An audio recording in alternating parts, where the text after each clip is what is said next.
May 10th, 2023, Wednesday of the 5th week of Easter. A reading from the Acts of the Apostles. Some who had come down from Judea were instructing the brothers, "Unless you are circumcised according to the Mosaic practice, you cannot be saved." Because there arose no little dissension and debate by Paul and Barnabas with them, it was decided that Paul, Barnabas, and some of the others should go up to Jerusalem to the apostles and presbyters about this question. They were sent on their journey by the church and passed through Phoenicia and Samaria, telling of the conversion of the Gentiles, and brought great joy to all the brethren. When they arrived in Jerusalem, they were welcomed by the church, as well as by the apostles and the presbyters, and they reported what God had done with them. But some from the party of the Pharisees who had become believers stood up and said, "It is necessary to circumcise them and direct them to observe the Mosaic law."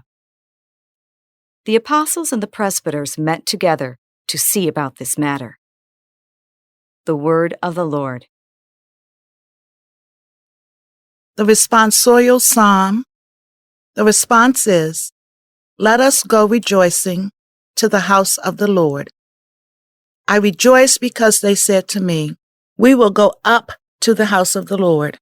And now we have set foot within your gates, O Jerusalem. Let us go rejoicing to the house of the Lord. Jerusalem built as a city with a compact unity. To it the tribes go up, the tribes of the Lord. Let us go rejoicing to the house of the Lord. According to the decree for Israel, to give thanks to the name of the Lord.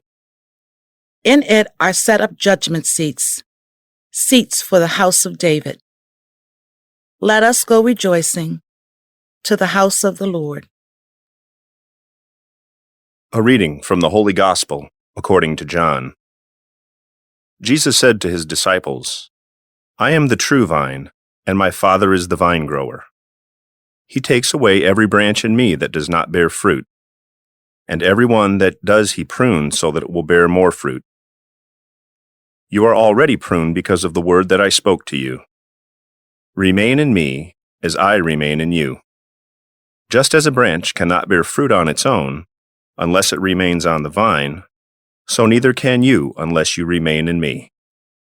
I am the vine, you are the branches. Whoever remains in me, and I in him, will bear much fruit, because without me you can do nothing. Anyone who does not remain in me will be thrown out like a branch and wither. People will gather them and throw them into a fire, and they will be burned. If you remain in me, and my words remain in you, ask for whatever you want, and it will be done for you.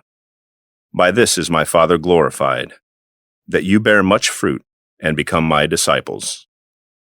The Gospel of the Lord.